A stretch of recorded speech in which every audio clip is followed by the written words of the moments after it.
মালয়েশিয়ার প্লান্টেশন ভিসার জন্য অনেক ভাই মেডিকেল করেছেন, পাসপোর্ট জমা দিচ্ছেন। ইভেন হাজার হাজার মানুষ, শত শত মানুষ টাকা পয়সা জমা দিচ্ছেন। আবার দেখা যায় অনেক ভাই রানিং মালয়েশিয়াতে ফ্লাইটে আসতেছে। তাহলে যারা মেডিকেল করছেন, মেডিকেলের রিপোর্ট ওকে হয়েছে, তাদের কলিং আসে নাই, তারা কি আসতে পারবে? ইভেন ফেব্রুয়ারিতে কিংবা মার্চে অনেক বাইকে কিন্তু দালাল এজেন্সিগুলো এইসব কথা বলতেছে। আবার দেখা যায় অনেক বাইয়ের কলিং চলে আসছে, ই বেশি আসে নাই, বিএমইটি ক্লিয়ারেন্স হয় নাই, তারাও কি আসতে পারবে? তো এগুলো জানতে হবে আপনাদের, কেননা যদি জানেন তাহলে দেখা যায় অনেক উপকার আসবে। কেননা আমরা জানতে পারছি শুরুর থেকেই, যে সময় মালয়েশিয়ার কোয়ালিং প্লান্টেশন সেক্টর খোলা হয়, শুরু থেকেই কিন্তু বলে দিয়েছে মন্ত্রণালয় 3 মাসের জন্য খোলা হয়েছে। লাস্ট ডেট 31শে জানুয়ারি 2025 বন্ধ হওয়ার কথা। আবার অনেক ভাই বলতেছেন, যেমন 2 মাস কি বাড়ানো হয়েছে, অনেক ভাই তো বলতেছে। দেখেন, আমরা যে সময় জানবো মন্ত্রণালয় থেকে ঘোষণা হয়ে গেছে যে 2 মাস থেকে 3 মাস বাড়ানো হয়েছে, তবেই কিন্তু আমরা শিওর হব না আসলেও কনফার্ম বাড়ানো হয়েছে। আর এখন পর্যন্ত আমরা যেটা জানতেছি, গণমাধ্যম থেকে দেখতেছি যে 31শে জানুয়ারি 2025 এটাই লাস্ট ডেট। সো আমি এখন কথা বলবো, যারা মেডিকেল করছেন, কলিং আসে নাই, তারা কি আসতে পারবেন? দেখেন, আপনাদের এজেন্সি আপনাদেরকে বলতেছে ফেব্রুয়ারিতে পাঠিয়ে দিব, মার্চে পাঠাইতে পারবো। দেখেন, যদি মন্ত্রণালয় থেকে যদি ঘোষণা না দেয় মেয়াদ বাড়ানো হয়েছে, তাহলে কি আসতে পারবেন? মেয়াদ বাড়াইলে আপনাদেরকে পাঠাইতে পারবে, কলিং না আসলেও পরবর্তীতে কলিং আসলে আসতে পারবেন।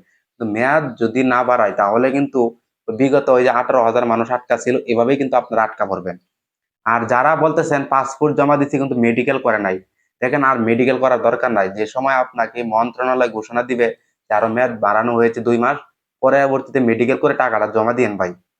আর বর্তমান সময়ে টাকা পয়সা এজেন্সির কাছে দিলে খুব হিসাব করে দিবেন, কেন এখন পর্যন্ত ঘোষণা আসে নাই যে মেয়াদ বাড়ানো হয়েছে, আর হাতে সময় নাই। আবার অনেক ভাই দেখা গেছে কলিং আসছে, তারা কি আসতে পারবে? দেখেন, এই যে অল্প কয়েকদিন আছে, এর ভিতরে যদি আপনার এজেন্ট সবকিছু কাগজপত্র ডকুমেন্ট বাউ করে ফেলে, সবকিছু গুছিয়ে ফেলে, তাহলে কিন্তু ফ্লাইট দিয়ে আসতে পারবেন। আর অনেক ভাইয়ের দেখা যায় সবকিছু কমপ্লিট হয়ে গেছে, শুধু টিকেটের অপেক্ষা।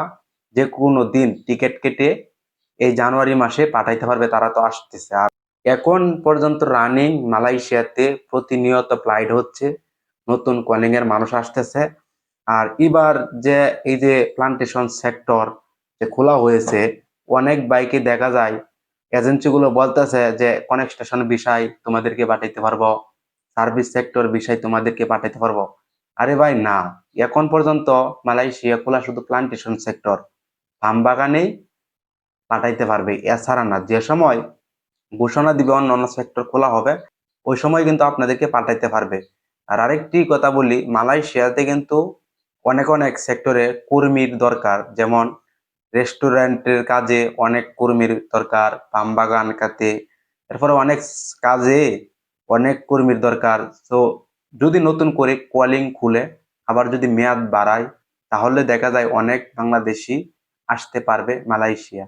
আর যদি মেয়াদ না বাড়ায়, যে বর্তমান যে কলিংটা আছে খোলা প্লান্টেশন সেক্টর, তাহলে তো ভাই এ পর্যন্তই, আসতে পারবেন না, ঠিক আছে? আর যাদের সবকিছু হয়ে গেছে, বিএমইটি কার্ড পর্যন্ত শুধু টিকেটের অপেক্ষায়, তারা তো এখন টিকিট কেটে এজেন্সি পাঠাইতেছে। আর বিদেশে এসে প্রথম অনেক একটু ফিল হবে বাংলাদেশের প্রতি, কিন্তু টেনশন করে লাভ নাই। যদি বিদেশে আসেন, টাকা পয়সা ইনকাম করতে হবে, এখানে টাকা পয়সা ইনকাম করার জায়গা। আর যদি চিন্তা ভাবনা করেন তাহলে কিন্তু সমস্যা।